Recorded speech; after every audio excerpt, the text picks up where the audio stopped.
Dartmoor prison, isolated from the outside world by walls of granite.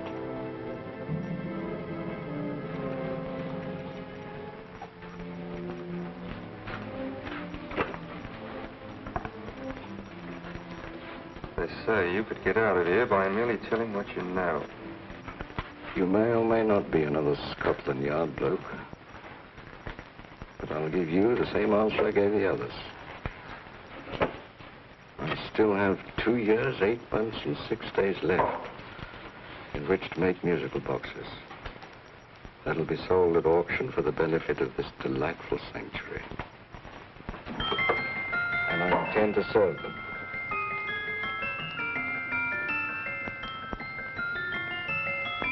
Move along. And now we come to the next object on our list, or I should say objects, because there are 3 of them. Now, ladies and gentlemen, these can be bought together or separately. Now, these beautiful little musical boxes only arrived this morning, and I didn't intend to put them on the auction block until later, but I'm going to sell them now.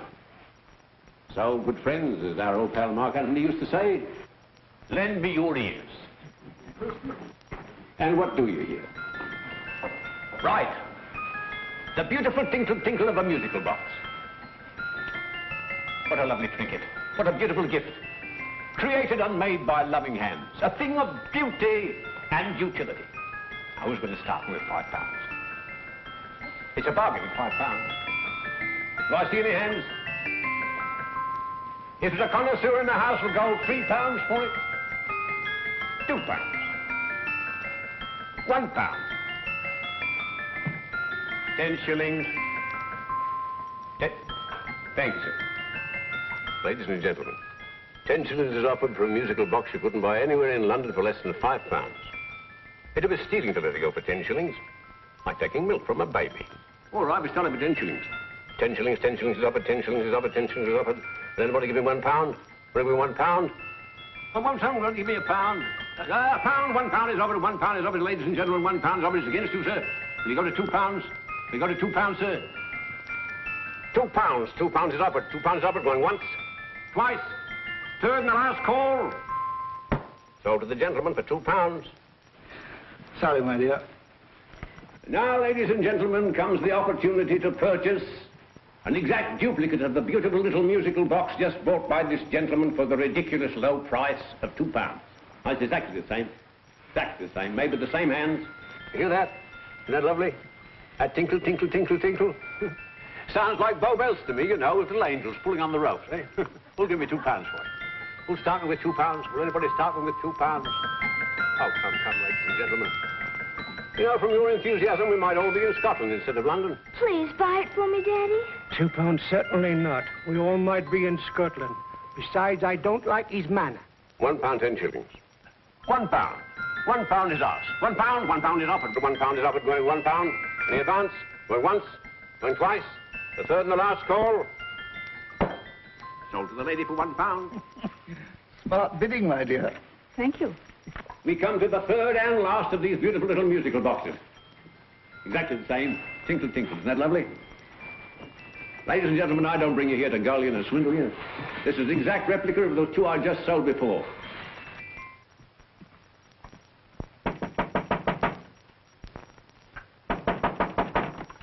We're closed. But this is extremely important. Come in, sir, come in. I'm sorry to disturb you, but I was unfortunately delayed from arriving in time to bid on certain articles which I was rather anxious to obtain. Or perhaps they weren't sold, sir. We are carrying several things over. What might the articles be, sir? 3 identical musical boxes, about so large. Oh, I'm sorry, sir, but they were sold. Pity you weren't here to bid on them. They didn't bring anything like the real value. I'm most anxious to obtain them. I wonder if your records would show who the purchasers were. Oh, we don't usually give out that information, sir. For certain, shall we say, sentimental reasons, I'm most anxious to get in touch with the purchasers. I'd be willing to pay, shall we say, £5. Well, for certain sentimental reasons, sir, we'd be very happy to oblige. Alfred, today's sale. The 3 musical boxes. Musical boxes, oh. Ah, here we are. The first purchase for £2 from Mr. Julian Emery, 52 Portman Square. Write this address down, Alfred. Yes, sir. Second didn't leave any name. Well, how unfortunate. I think she's a dealer. You see, they don't like us to know where the things are going. On account of the profits. You say the second purchaser was a woman. Can you give me a description of her? Oh, she was a young woman. Fairly tall, slender. Had a light complexion and dark hair, and she was wearing A grey suit, don't you remember? That's right. She probably runs a gift shop. She paid £1. You say she comes here fairly frequently? No, I didn't say so. But she does, sir. Like as not, she'll come in on Thursday. We have sales on Mondays and Thursdays. Oh.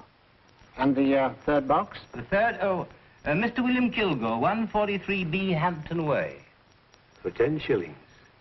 Quite a drop from £2. Mr. Kilgore was a Scotchman. Oh.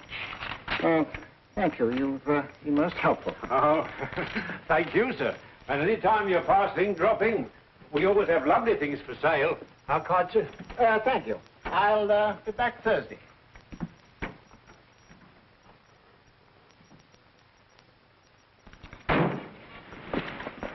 The message reached us too late. Musical boxes are being sold. Well, let's get out of here.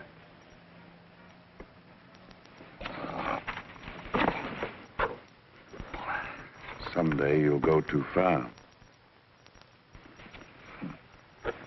Reaching for a star, you fool. Yet a fool may touch a star, Colonel Cavanaugh, if he but reach high enough. But not possess it as you would. The musical boxes, they're being sold. What a pity for you, my dear Colonel.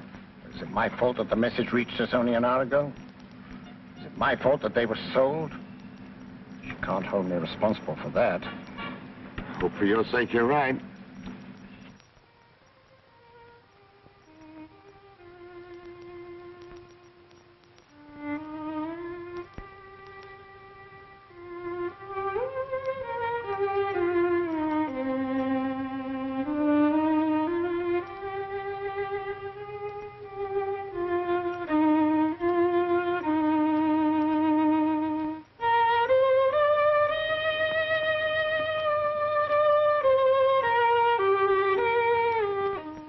Upon you tonight at 7:45, a gentleman who desires to consult you upon a matter of the very deepest moment.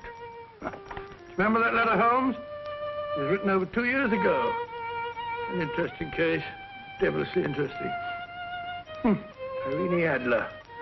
What a striking-looking woman from the brief glance I had of her. Seems only yesterday. What charm. What poise, and what a mind. Sharp enough and brilliant enough to outwit the great Sherlock Holmes himself. I take it the new issue of the Strand magazine is out, containing another of your slightly lurid tales. Indeed. What do you call this one? I call it A Scandal in Bohemia. Not a bad title, eh? If you must record my exploits, I do wish you'd put less emphasis on the melodramatic and more on the intellectual issues involved. What do you mean by that? Well, I do hope you've given the woman a soul. She had one, you know. By the woman, I suppose you mean Irene Adler. Yes. I shall always remember her as the woman.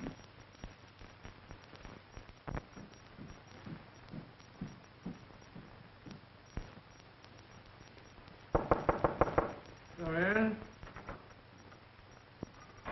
I think. That's the old boy. How are you? How are you, old boy? I haven't seen you for years. I want you to meet my old friend Sherlock Holmes. Holmes, this is Stinky. In other words, Julian Emery. How do you do, Mr. Emery? Watson has often spoken of you. Oh, has he? Yes, we were at school together. It's more years ago than I care to remember, but you didn't come in here just to remind me of that. No, I just happened to be in the neighborhood and saw your lights burning, so I took the liberty of looking you up. Still writing your mystery stuff? Yes, there's a new one out this week. Good, I never miss them. Oh, good, thanks. I say that bandage makes you look very interesting. Still poking your nose into other people's business as usual? Who hit you? I haven't the foggiest notion. Somebody knocked me on the head in my own living room, and then proceeded to commit the most idiotic burglary you ever heard of. Fellow must have been balmy as a coot. Balmy? Why? Come sit down, old boy. Would you You like a cup of tea? Huh? Oh, all right. I'll go and tell Mrs. Hudson about it. Why do you say the robbery was idiotic, Mr. Emery? Oh, simply from the fact that with about £5,000 worth of musical boxes in my living room, the thief, who I caught in the act, made off with one that isn't even worth £5. I gather you're a collector of musical boxes. Yes, I am indeed. Some of them very beautiful, but not the one that was stolen. The thief evidently grabbed the first thing that came to his hand when he heard me coming into the room. Still, it's rather odd, isn't it, that having disposed of you, he didn't pick up something more valuable. Was there anything unusual about the stolen box? No, nothing at all. No, I picked it up in the south of France, several years ago. You say you have many valuable music boxes, and yet the thief made off with one that isn't worth £5. Sounds like rather an intriguing little problem. Yes, well, I take it that he was just an ordinary petty thief and didn't know the value. That is a possible explanation, and yet I venture to say that the average petty thief has a more extensive knowledge of the value of objets d'art than the average collector. Well, anyway, that's gotten the odds theory. They didn't get very excited about it. That's consistent anyway. I wonder if I might see your collection, Mr. Emery. Oh, of course you could, yes. Nothing a collector likes more than showing off his trophies. When will it suit you? No time like the present.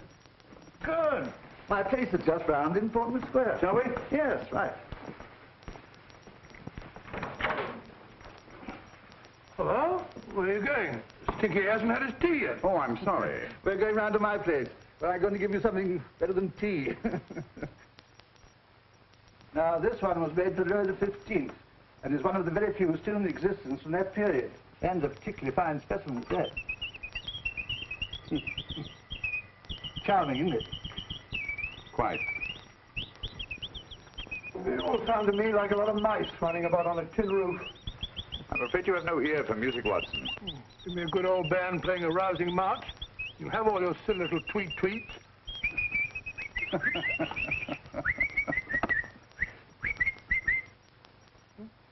Another one. This is me.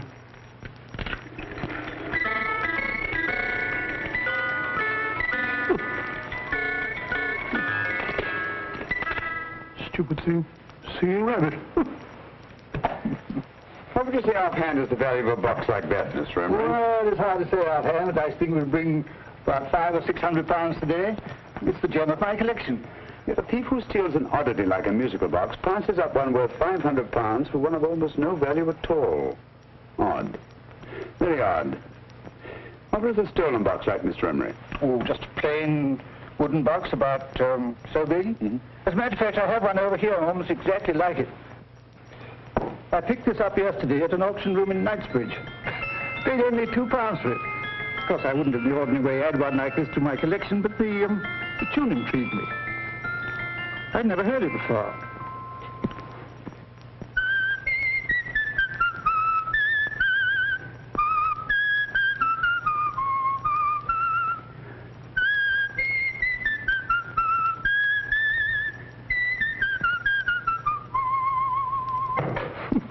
You have a remarkable ear for music, Holmes. Rather an unusual melody. Sit down, Gus. Thanks.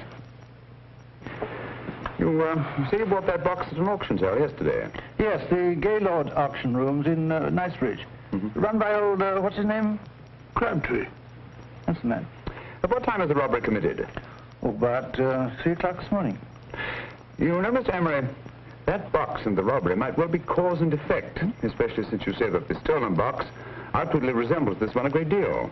And Scotland Yard were not particularly interested, eh? Oh, yes, but I wouldn't blame them for that, especially as I told them I was quite unable to describe the thief, except, of course, for the fact that it was definitely a man. All you remember is that you came in here and someone struck you on the head. Yes, the next thing I knew, my man was trying to revive me. It might be wise for you to put that box away somewhere and lock it up. Oh, I don't think that's necessary. Besides, everything's insured. Well, at least if any further attempts at robbery are made, I'd suggest that you call the police, rather than running into any personal danger. Oh, come, Holmes, aren't you being a bit of an alarmist? Possibly. Oh, Mr. Gray, old Stinky. Seems to me you are making rather a mountain out of a molehill. Molehill is the word, old boy, and it's time you were in bed. Thanks so much for letting us see your place. How's this? Been glad meeting you. Holmes, I can't understand why you were so mysterious. Seems to me that petty thief explanation was the only sensible one. Really? I can't see how you can believe it was anything else. I didn't say I believed it to be anything else. The petty thief theory is the obvious one, I grant you. However, it's often a mistake to accept something as true merely because it's obvious. The truth is only arrived at by the painstaking process of eliminating the untrue. We are not able to do that in this case without further data. Rubbish, you're pulling my leg. You're trying to turn a tuppenny halfpenny robbery into an international plot. No, I'm not. I just hope that your friend Stinky is a little more cautious in the future. Just in case.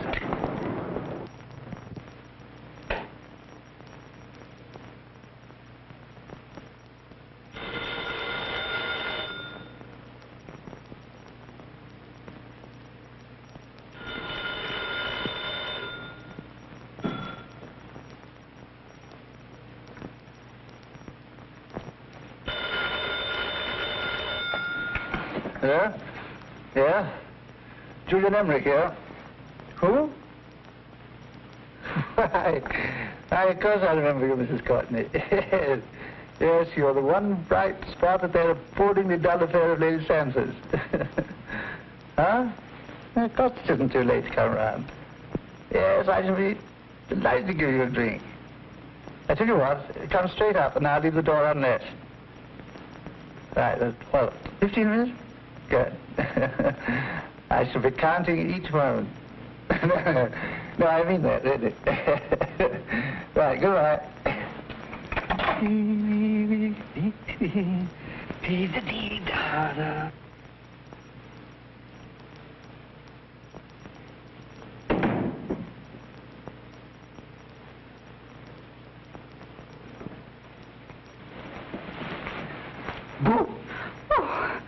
You startled me. Did I? Yes. Must be the pixie in me.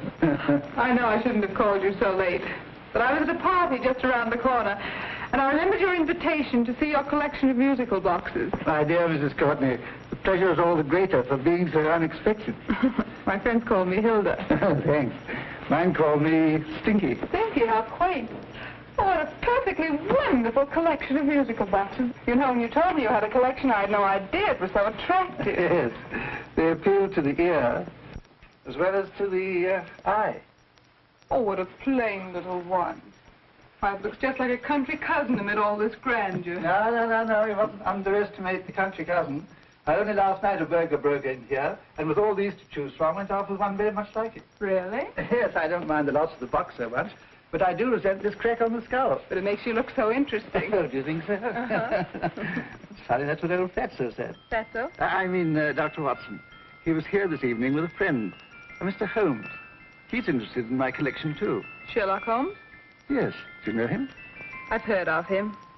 Yes, he seems to think I'm in some sort of danger. What a haunting tune. It takes me right back to my childhood. Really? Do you know, it's odd that you should be interested in that particular musical box. Odd? Why? Because Mr. Holmes is also interested in it. You may have been more interested in the tune than in the box. I guess, yes, that's right. I remember now. He whistled it note for note, having heard it only once. Really? He must be a remarkable man. Bit of an alarmist, if you ask me. Don't you believe in warnings? Of course not. Who'd want a box like that? I would. You're not serious. Oh, but I am. Well, you put me in a very awkward position. I'm a collector, you know.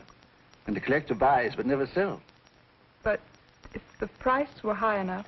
The price has nothing to do with it. It's the principle of the thing. Yes, well, we haven't had our drink.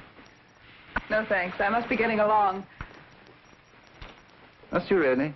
I'm afraid so. You're not walking out on me, are you? My reputation. Stinky. I say, you know, you are an attractive woman. Thanks.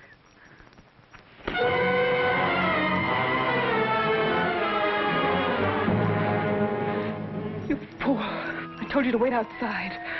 What did you have to kill him for? All I had to do was walk out with this. He held you in his arms. Don't touch him. Don't touch anything. Now get out. I'm sorry. You're sorry. What about me? This is murder. What about Scotland Yard? What about Sherlock Holmes? Now get out!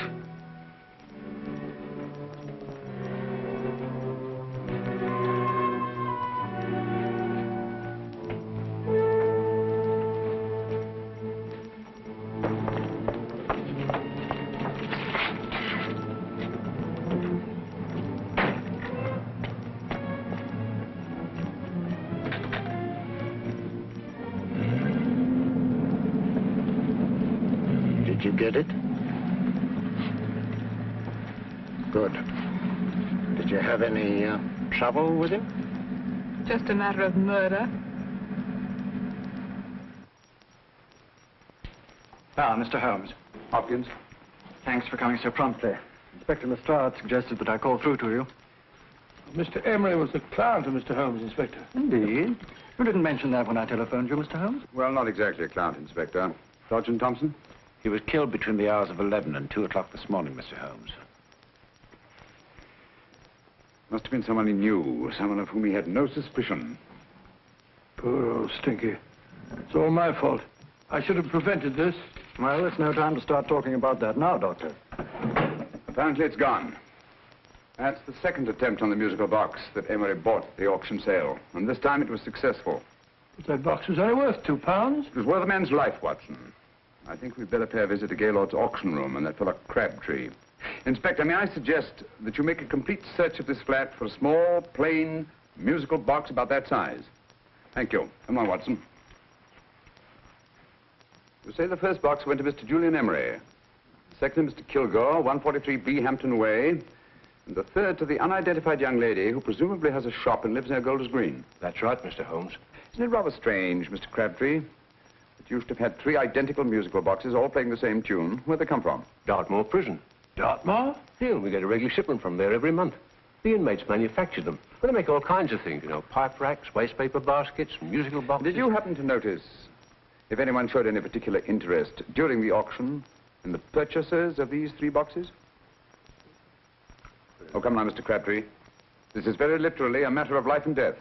Well, since you put it that way, Mr. Holmes, there was a gentleman came in here about an hour after closing time, and he was in an awful state, he was.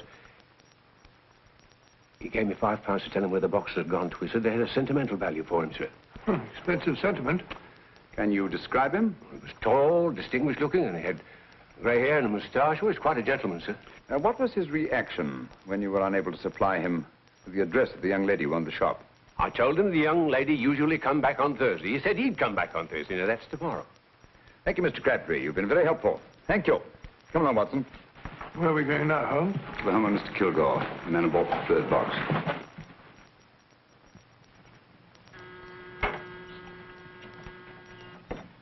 But hang it all, Holmes, how do you know those other 2 musical boxes are of any importance? I don't, but I certainly have no intention of waiting until the owners are murdered to find out.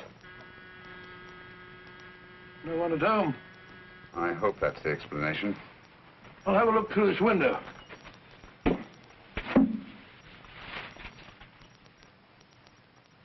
Doesn't seem to be anyone there.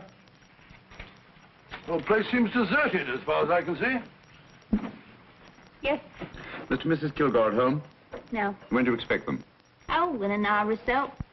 There's no use your hanging about. They don't buy nothing from peddlers. Peddlers? My good woman, this is Mr. Sherlock Holmes. Sherlock Holmes? Oh, go on. Do you mind if we come in and wait? My business is rather urgent. Well, I've got to go out and do my shopping. And I don't know if Mrs. Kilgore like any strangers nosing about. Quite all right, I assure you.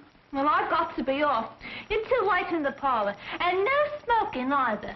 Mrs. Kilgore says it smells up the house.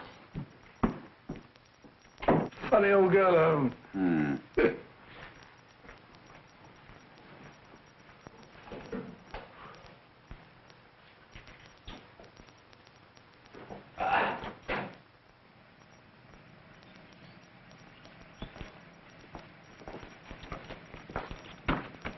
Park Lane.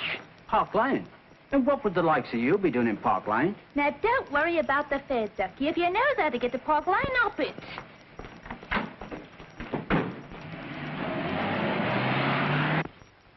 You know, Holmes, I've been thinking. There must have been something hidden in that box of old Stinky's. Stolen jewelry, possibly. What's up, Holmes? Listen. What's this, the steam in the water pipes?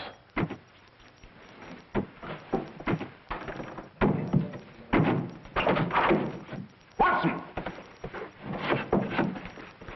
Great Scott! Come on, Holmes. Get on the chair here. It's all right, my dear. There. Now, don't worry. It's all over. There you are, dear. Don't cry anymore. She tied me up and shut me in the cupboard. I know. She won't come back. Did you show her your new musical box? Yes, she said she wanted to hear it play, and as soon as I showed it to her, she grabbed hold of me. I know. Now, don't worry. We'll buy you a new musical box. Yes, my dear, the best one in London. Watson. Oh, what a fool I've been. What do you mean, Holmes? She took the musical box out of this house in that market basket, right under our very noses. Why could the Kilgore charwoman want to take the music box? She isn't the Kilgore charwoman. She's a consummate actress. An extremely clever, unscrupulous woman who will stop at nothing. Take care of the child, will you, Wolfler, until our parents get back. Explain everything to them. Of course I will. But, Holmes, where are you going? Somewhere, somehow. I must get to the young lady who bought that third musical box before our opponents find out. I only hope that I won't be too late. Oh, no. No, darling, you mustn't cry anymore. Now, cheer up. Would you like to hear old Uncle make a noise like a duck?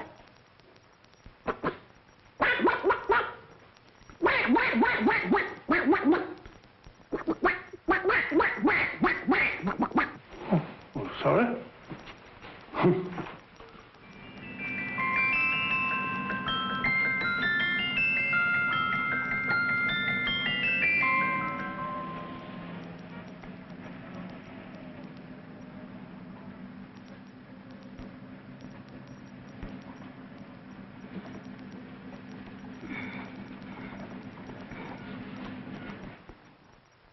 Now, ladies and gentlemen, how much am I offered for this beautiful lace Dresden china figurine?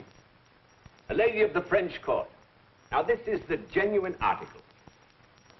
What a beautiful ornament for your mantelpiece. Or you could use it as a centerpiece on the dining room table. Now, will somebody start me for £10? Will somebody start me for £10? £8?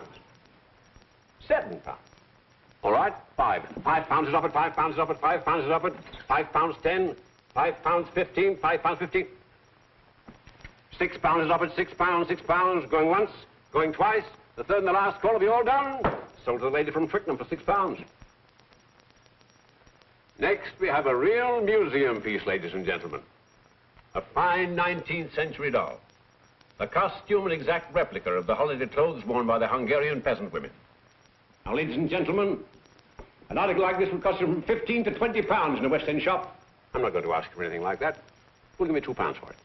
£2. Anybody offer me £2? £2 for the Hungarian? £2? £1. What? Anybody give me £1? Anybody offer me £1 for the doll? £1 is offered, ladies and gentlemen. £1 is offered. Now, I'm not going to waste your valuable time or mine in trying to get one half of what this beautiful doll is worth. If the young lady can steal it for £1, that's her good fortune. So it's going once, it's going twice, the third and last call. Any more? Sold to the young lady for £1. And now, ladies and gentlemen, may I draw your attention to something which may be a great surprise to you, worthy of any collection. The only other one like it is in the British Museum. It's a Ming vase of the 7th dynasty. This vase lay in a large collection somewhere outside Rome for over 2 centuries, I understand. It was discovered there by the noted antiquarian, Sir Andrew Coppleston. Now, some of you may remember Sir Andrew Coppleston. Besides being a noted traveller and antiquarian, he's also a gentleman rider.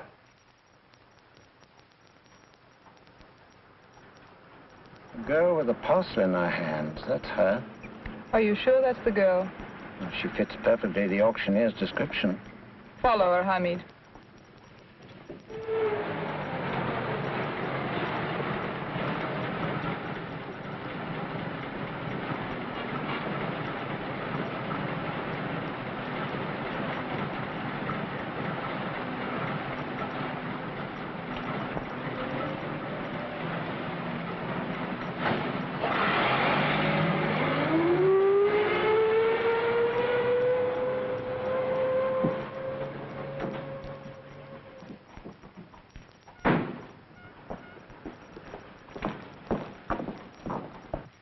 Lovely, dear. And only £1.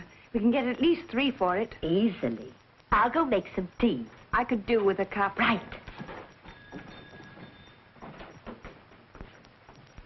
Good afternoon. Good afternoon. I'm looking for a birthday gift for a 7-year-old girl. What would you suggest? We have some lovely dolls. Now, this Hungarian... I think she has enough dolls already. Books are always welcome. Well, I'm looking for something a little different. Well, that's rather cute. What is it? Well, that's a musical box. Children always love them. And this is an exceptionally nice one. It plays many tunes.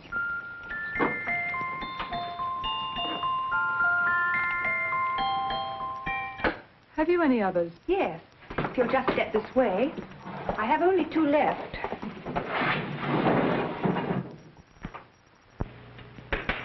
How nice.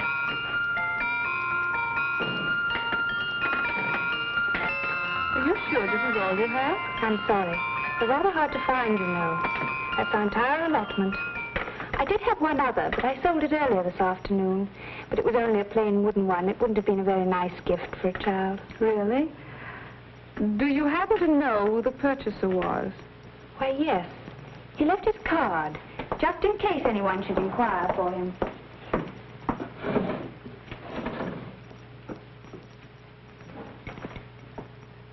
How interesting. I'm sorry, but I'm afraid I'll have to look a bit further. Thank you anyway. Good afternoon. Thank you.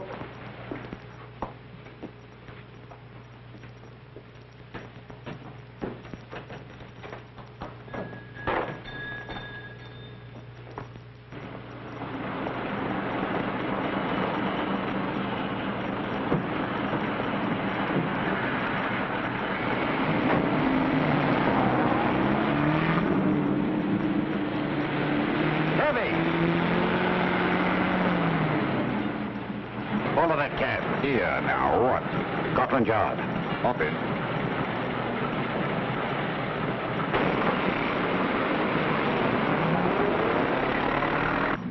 Sherlock Holmes. I might have known. We thought we were the hunters, instead of which we're the hunted. We've been fools. We played right into his hands. Of course. He's had us followed. Don't look. The man in front of the toy shop. Hamid. Turn sharp right at the next corner and again at the next.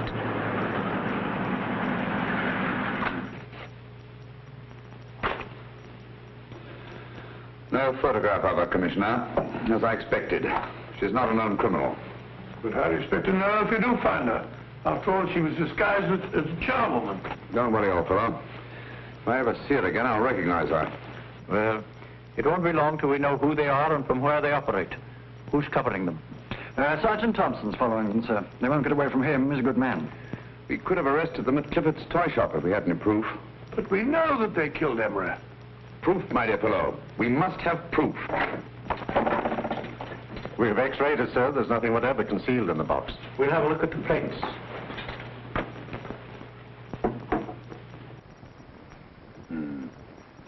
There must be some clue. And it's probably so obvious that we've all overlooked it. Seems to me we're up against a bunch of lunatics. Not lunatics, my dear fellow. Extremely astute, cold-blooded murderers. What can these little musical boxes have in them that's so important? Don't forget, they were made in Dartmoor prison. You can smuggle stuff into prison, but not out. You want us to break the box apart, sir, to see if there's anything the X-ray hasn't caught? No, not yet. Do you mind if I take it? Certainly. Thanks.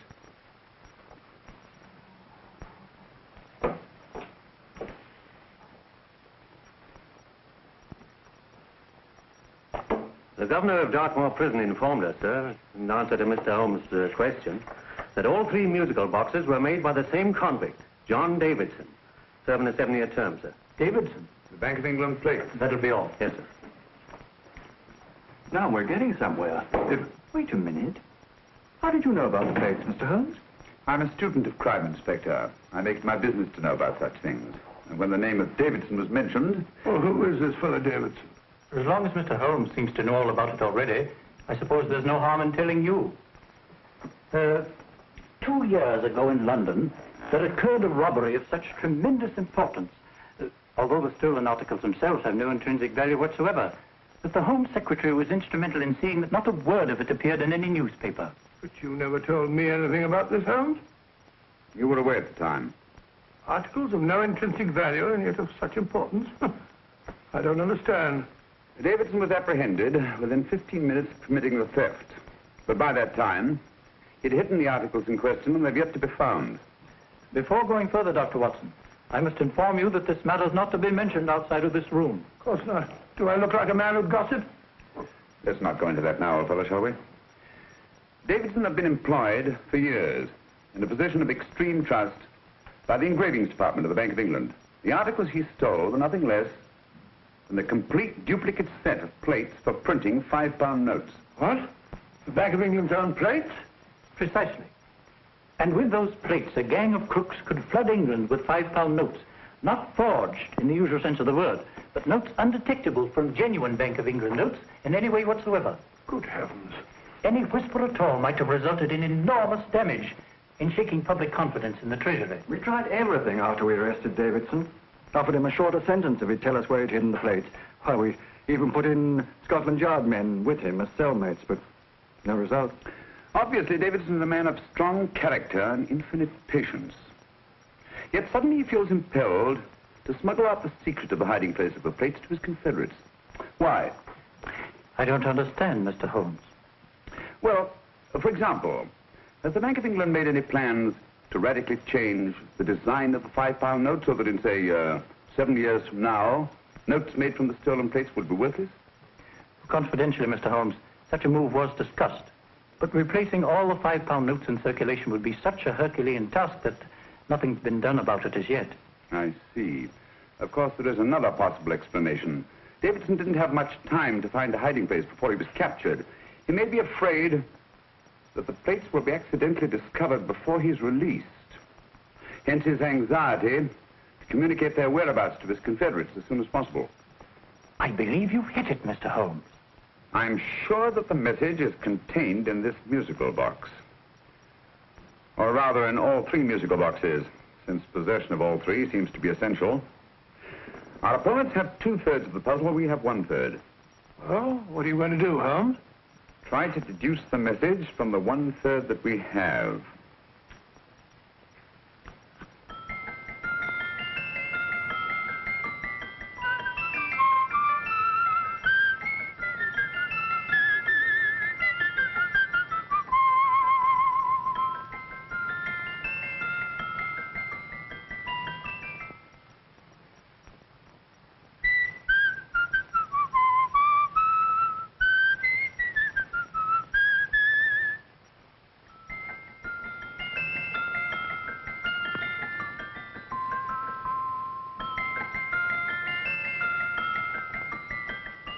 It's the same tune as the one played by Emery's musical box. And yet it's different. Sounds the same to me. The tune. Somehow the tune is the key to the mystery. It must be the tune. Otherwise, why use 3 musical boxes to convey the message? Why not collar boxes or shoe boxes? Yes? Oh. It's for you, Inspector. Oh, thank you, sir. Inspector Hopkins speaking. What? Where? Golders Green Station reports they've just found Sergeant Thompson's body. From the tire marks on his clothes, he was apparently run over by a taxi. What an unfortunate accident. Not an accident, my dear fellow. I'm afraid it's murder. You never know just who you're going to meet when you're walking down a busy London street. Mrs. Orchid, Mrs. Brown, any subject of the crowd. Oh, you never know just who you're going to meet. So you better hold your topper in your hand, just in case you meet a lady on the Strand. Girls will think you're kind of sweet, and your day will be complete. Oh, you never know just who you're going to meet. Now, a gentleman is judged by his appearance. Yes, a gentleman is judged by how he talks.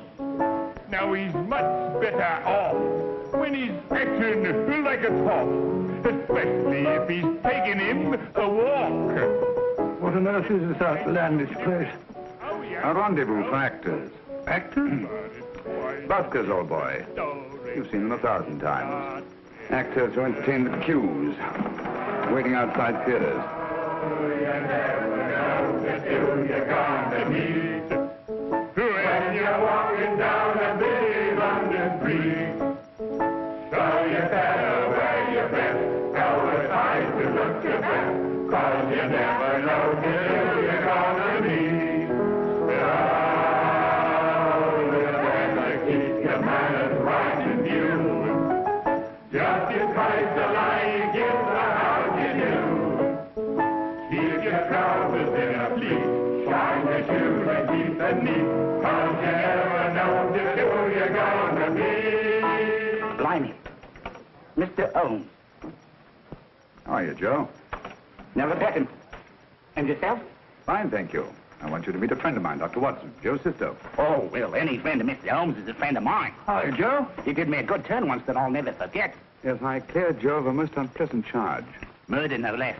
Really? By proving to the satisfaction of the police that he was busy at the time blowing open someone's safe. That's right, Governor. Good gracious me. Joe, now you can help me. Come on, buzz off, buzz off. Come on, up it, up it. Can't a gentleman have some peace and quiet around here? And you too. There you are, Mr. Holmes. Now we can have some peace and quiet around here. Thank you, Joe. There's £5 in this for you. Well, I wouldn't want to take it on myself, sir. But I can get somebody to do it for you for half of that. You don't know what the job is yet. For £5? Murder, ain't it? What? No, Joe, not murder, just music. I want you to identify a song for me. Oh, there ain't a song that's been written that I don't know. That's why I came to you. Of course, the violin is more my instrument, but, oh, well, here we go. Now listen to this, Joe.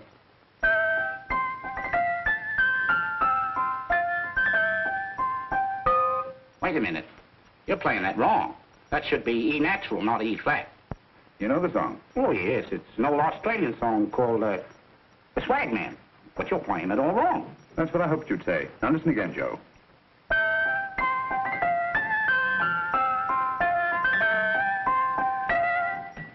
That's the same tune, all right. But you're making different mistakes than you did the first time.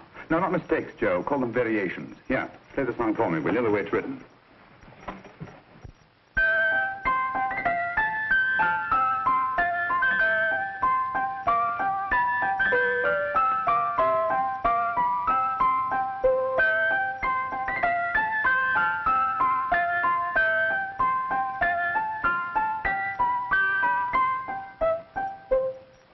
There you are. Thank you, Joe. What's it mean, Holmes? You onto something? Perhaps. I don't know yet. It's probably a code of some sort. Joe? Could you write the song down for me? The way it was originally written? Oh, sure, Mr. Holmes. But it'll take a few minutes. Here, Mabel. Pale ale. Come on, off to it. Along with it.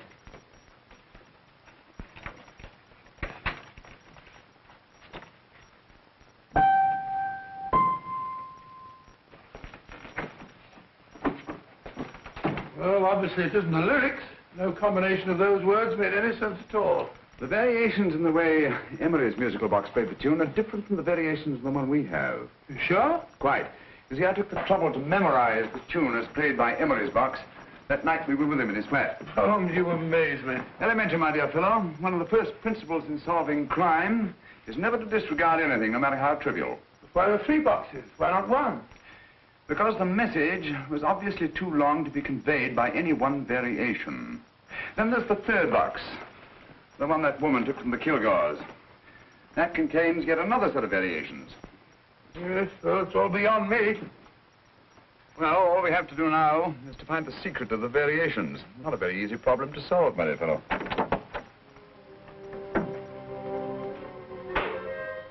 Hello. What's up? We've had company. I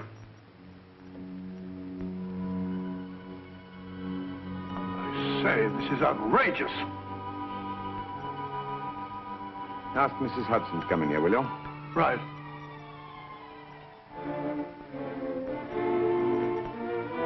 Mrs. Hudson? Yes?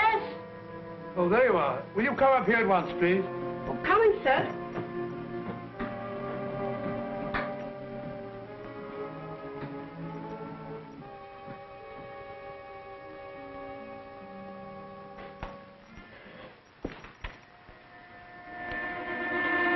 Mercy me, Mr. Holmes. What has happened? Who called while we were out, Mrs. Hudson? Just a young lady. The one who said you wanted her to wait for you. And a nice-looking old gentleman with Our her. friends again, Watson. Friends? What did the young lady look like?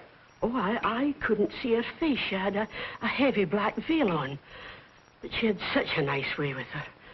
Oh, I'm sorry, Mr. Holmes, if I've done anything wrong. But you did say I should always let clients come in and wait for you. Don't worry, Mrs. Hudson, don't worry. You had no way of knowing. It's quite all right, quite all right. Now, don't worry, Mrs. Hudson. Don't worry. Where on earth's the musical box? They didn't get it. Didn't get it? Where is it? It's in your hand. Huh? In that biscuit jar. Pick the biscuits off the top. Now put your hand inside, and you'll find the music box. Well done, Holmes. Well done. Amazing.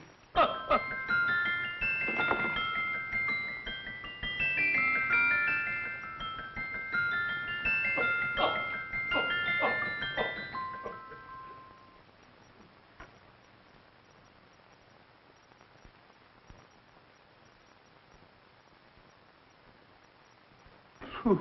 Nice fresh smell. Like a pub after closing time.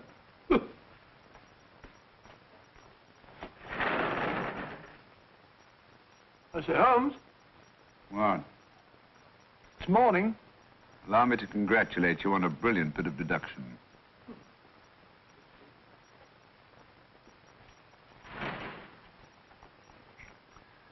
It's not a transposition, not a polygraph transposition, not a trigraph, nor any known form of decoding. How about the Morse code? Have you tried that? Yes, at about 3 o'clock this morning. I'm sorry, old man. I was only trying to help.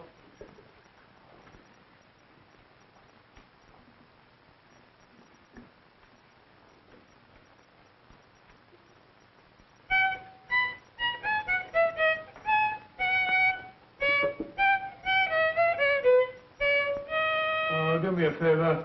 Not again. Must have heard that thing 1,000 times. Kept me awake all night.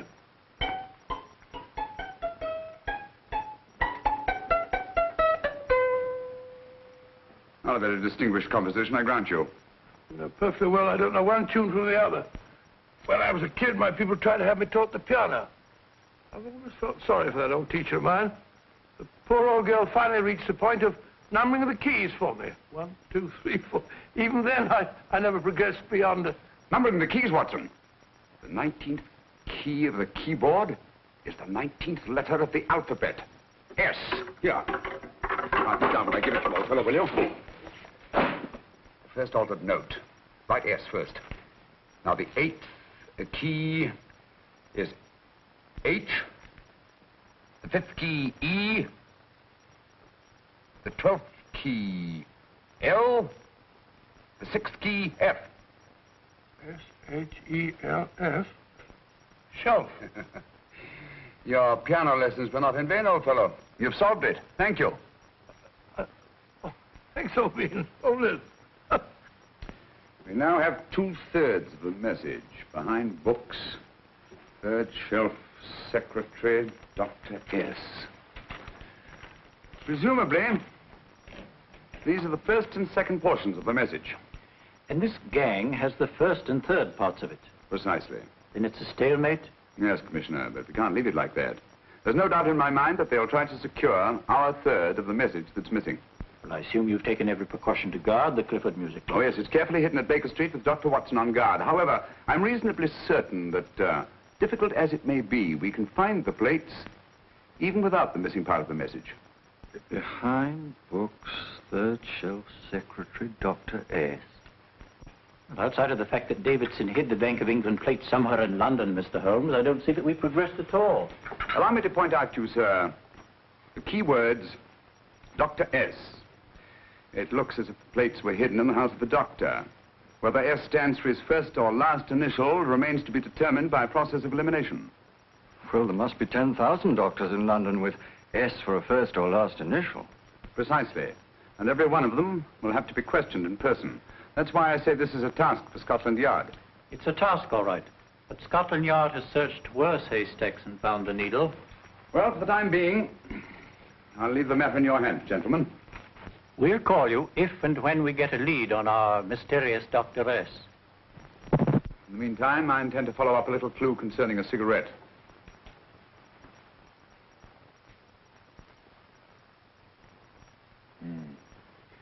You're certain of the identification of the tobacco? Absolutely. I have made up this special blend for only 3 customers. It is almost pure Egyptian, with admixture of latakia for added body, and a pinch of perique. Merely a whisper, as one might say, for elusive fragrance. Yes. And the 3 customers? Major Wilson in Bombay, India. Mrs. Catherine Leamington Smith in Ireland. Yes, and the 3rd? Mrs. Hilda Courtney of Park Mansions, Bryanston Square. Thank you. Thank you very much. You've been most helpful. It is a pleasure to have been of service, Mr. Holmes.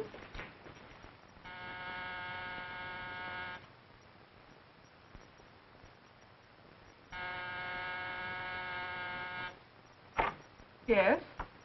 Mrs. Courtney? Yes. My name is Sherlock Holmes. Oh, do come in. Thank you. I've heard of you, of course, Mr. Holmes. I believe we have a mutual friend in Sir Edward Brookdale. He's spoken to me of you quite often. Indeed. And to what good fortune am I indebted for this visit?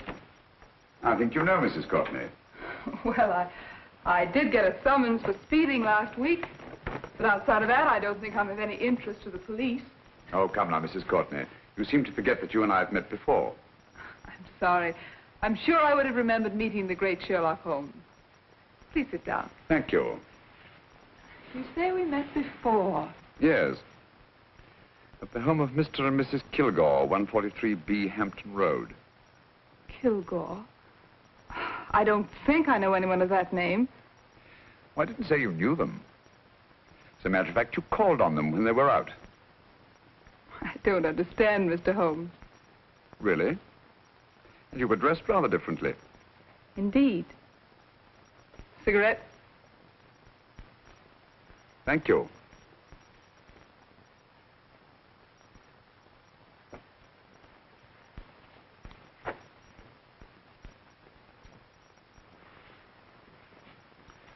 Thank you. You know, Mrs. Courtney, people generally forget, in assuming a disguise, that the shape of the ear is an almost infallible means of recognition and identification to the trained eye. Evidently, you've mistaken me for someone else. Oh, no, not at all. Though naturally, I expected your denial. But when you paid your visit to my rooms at Baker Street, you carelessly left behind another identification. They're, identical, aren't they? Yes, I must admit they are. You see, Mr. Holmes, to catch one as clever as you, I had to use a very special lure. I knew you'd be unable to resist the bait of my cigarette, having read with great interest your monograph on the ashes of 140 different varieties of tobacco. I should advise you not to move, Mr. Holmes. I must congratulate you on your ingenuity, Mrs. Courtney. It was indeed a brilliantly designed trap. Thank you, Mr. Holmes. Praise from a master is indeed gratifying. I shall always cherish the memory of your flattering words. Memory? Precisely. I'm afraid these gentlemen have a most regrettable task to perform. Unless, of course, you care to turn over the missing musical box with your pledge to take no action against us in the future. I'm afraid that will be impossible. I thought that would be your answer. Hamid! Careful! Careful. There's no need to be unnecessarily rough with our distinguished guest. You realize, Mr. Holmes, that your demise will not take place here. The corpus delicti, you know. Well, naturally. Shall we go? It's so fearfully awkward having a dead body lying about. Don't you agree, Mr. Holmes? Another dead body shouldn't weigh too heavily on your conscience, Mrs. Courtney.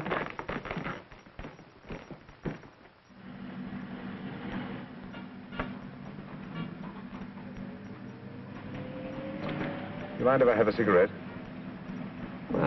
Don't see why not.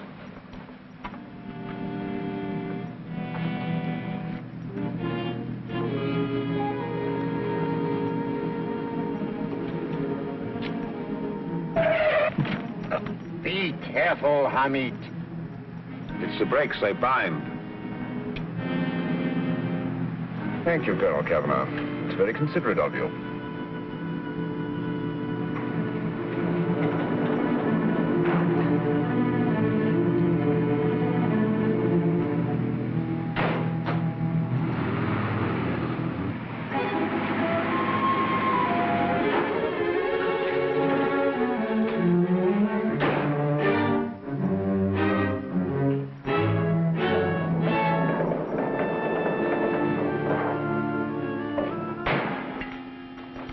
You'll be happy to know, Mr. Holmes, that your death will be a painless one. Hamid, attach this to the motor of the taxi. That little attachment, my dear Mr. Holmes, contains the deadly fluid known as monosulfide. The Germans use it with gratifying results in removing their undesirables.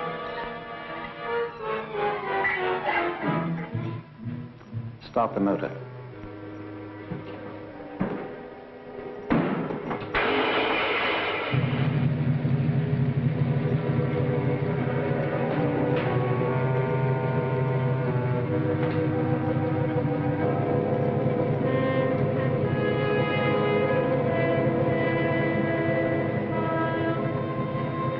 Tape his mouth.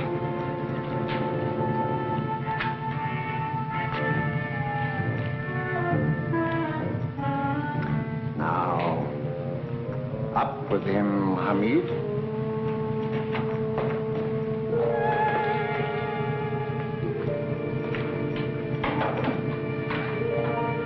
You find yourself like Muhammad's coffin, Mr. Holmes, suspended between heaven and earth.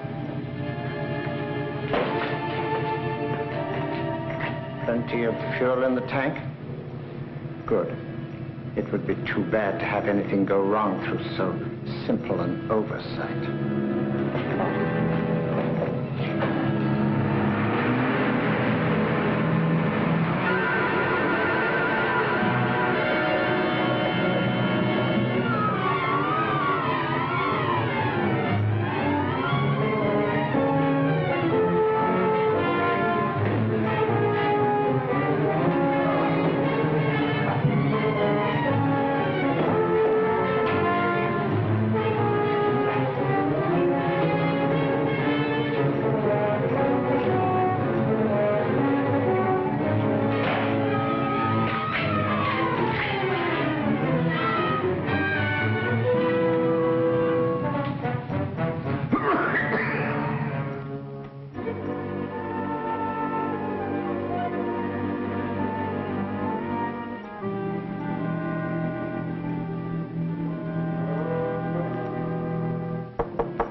Good afternoon. Mr. Sherlock Holmes? No, I'm Dr. Watson. Oh, of course, Dr. Watson. How stupid of me. Oh, so, this is stupid of me. Won't you come in? Well, I really came to see Mr. Holmes. Oh, I'm afraid he's out. I don't know when he'll be back. Perhaps there's something I can do. Won't you sit down? Thank you. You know, Sherlock Holmes and I have been engaged on a great many cases. Oh, really? Yes, indeed. As a matter of fact, this very moment we're involved in one of the most baffling... Oh, well, won't you tell me your trouble? And I may be able to help you. That's very kind of you, Dr. Watson. Perhaps if I wouldn't be imposing too much. Imposing? Oh, there's no imposition. No imposition at all. A pleasure, I assure you. Now, tell me all about it, Miss Williams. Mrs. Williams. I live in Surrey, Dr. Watson, and I've come up to London in sheer desperation. My only sister has disappeared. The local police seem utterly unable to find her. Well, Holmes and I solved a case exactly like that once. Very interesting as far as I remember.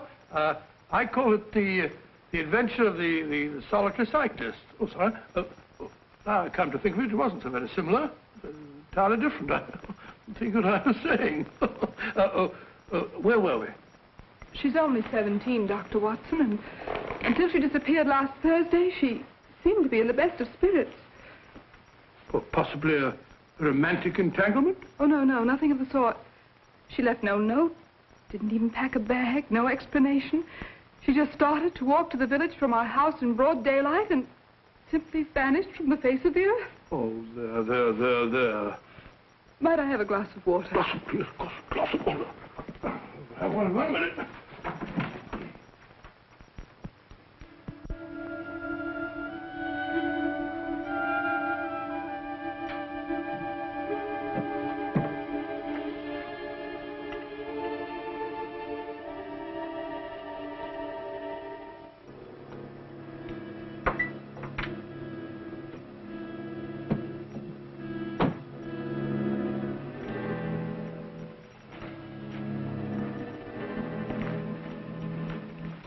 There you are, my dear. Thank you, Dr. Watson. No, you're not to cry anymore. You must pull yourself together. Oh, I feel much better already knowing that you're going to help me. Oh, Dr. Watson, look! Good heavens!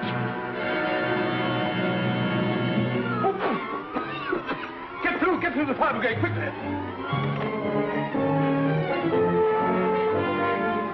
Haven't you a fire extinguisher? By Jove, we have in the kitchen.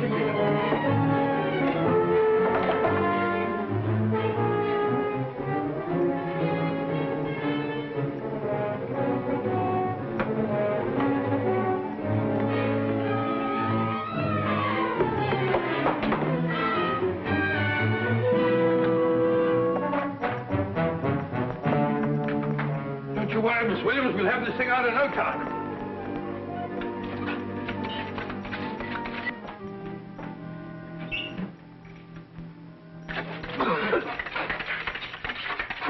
That's got it. It's there. Well, you see, there was no need for the fire brigade after all. I hope you weren't too frightened, Miss Williams. Oh, gone. That's the trouble with women. They always lose their heads in an emergency. Well...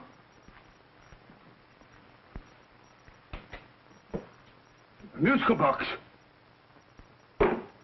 Great Scott! Miss Williams!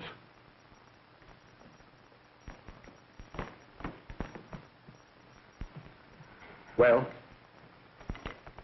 Good. And Holmes? By now, Mr. Holmes has no doubt exchanged his violin for a harp. Always assuming that heaven is his destination. And now that we have the missing musical box.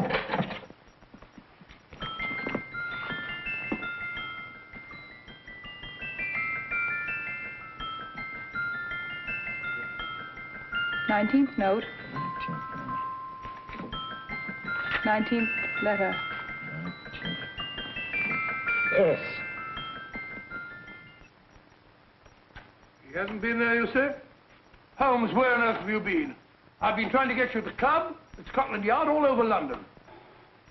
You're looking for me in the wrong places. Holmes, terrible things happened. I've been duped. That woman, she made a complete fool of me. Well, what do you mean? Well, she came here, let off a smoke bomb. I thought the whole place was on fire, and my first thought was to save the musical box. No need to say any more. She has the box. Yes. Don't blame yourself too much, old fellow. She's an extremely clever antagonist. Smoke bomb, you said? Well, you can console yourself with the thought that your charming friend is at least a reader of yours. What do you mean? If I remember correctly, you wrote about my little experiment with smoke and the cry of fire in a story you entitled A Scandal in Bohemia, which has just appeared in the Strand magazine. All right, old boy. Don't rub it in. Well, it may cheer you up to know that you made a fool of me, too. That cigarette stub was planted here for one express purpose. We're going to bandaging around this place. Bandaging? What's the matter, Holmes? You hurt? Explanations will have to wait until later. At the moment, we're faced with a problem which I fear is insurmountable. Come over here, old boy, will you? Right. Our opponents are in possession of all three parts of the code. And here are we, while the Bank of England plates pass into their possession.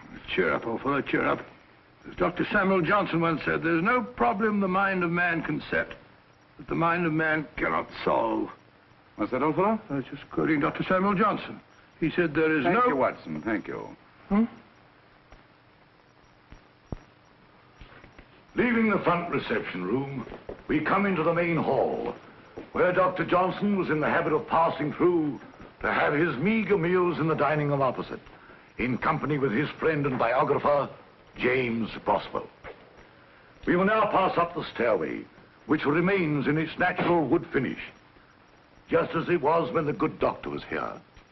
The framed etching on the wall is believed to have been presented to Dr. Johnson by the distinguished painter, Sir Joshua Reynolds. I've been told here that that picture was given in by Mrs. Thrale, and it's definitely not a Reynolds. Is that important, my dear? Oh, I'm sorry. This way, ladies and gentlemen, please, this way. Move along, children, move along. The secretary's not on this floor. Patience, Hamid. I've a feeling My dear Colonel, with Sherlock Holmes out of the way, what could go wrong?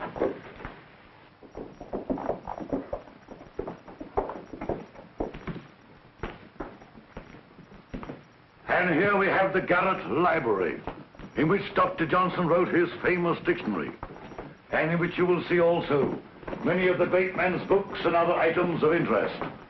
Step forward, ladies and gentlemen, please, step forward. Standing in the corner is the secretary, which contains many of the original works by the literary genius. On this table, Dr. Johnson's cat, Hodge, used to sleep while his master worked. A strange thing about this cat, ladies and gentlemen, was its love of oysters. They do say that the dear doctor often went hungry to find the cat that delicacy. What a pity. Now we will visit the grey room, which is immediately below us, in which you will see the very bed in which Dr. Johnson died. What did he die of? Gout. Just gout. This way, ladies and gentlemen. Mind the steps, please.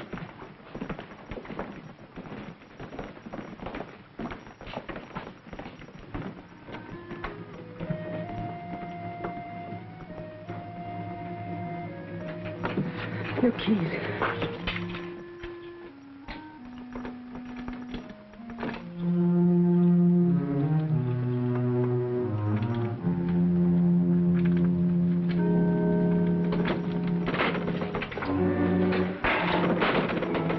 Third shelf up.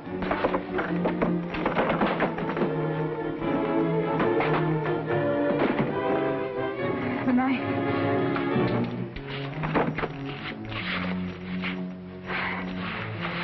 Gentlemen, the Bank of England plates. Well, Mrs. Courtney, so we meet again. No, I shouldn't do that if I were you, Colonel Cavanaugh. I must congratulate you, Mr. Holmes. You're far more clever than I thought. Thank you, Mrs. Courtney. Praise from you is indeed gratifying. I shall always cherish the memory of your flattering words. Memory? Oh, thank you. And now I have a most regrettable task to perform.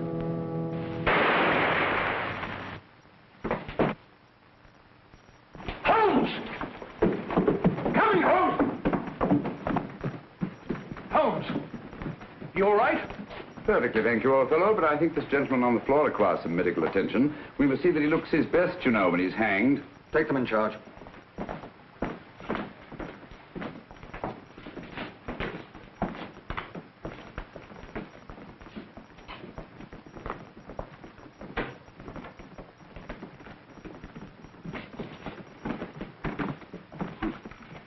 Brilliant antagonist. It's a pity her talents were so misdirected. Will you see that these plates are returned to the Bank of England, Inspector? I still don't understand how you solved it, Mr. Holmes. It's entirely due to Dr. Watson. He gave me the clue when he mentioned Dr. Samuel Johnson. Well, congratulations, Doctor. Oh, thank you, Inspector. I don't think I'd have done it entirely without Mr. Holmes' help, you know.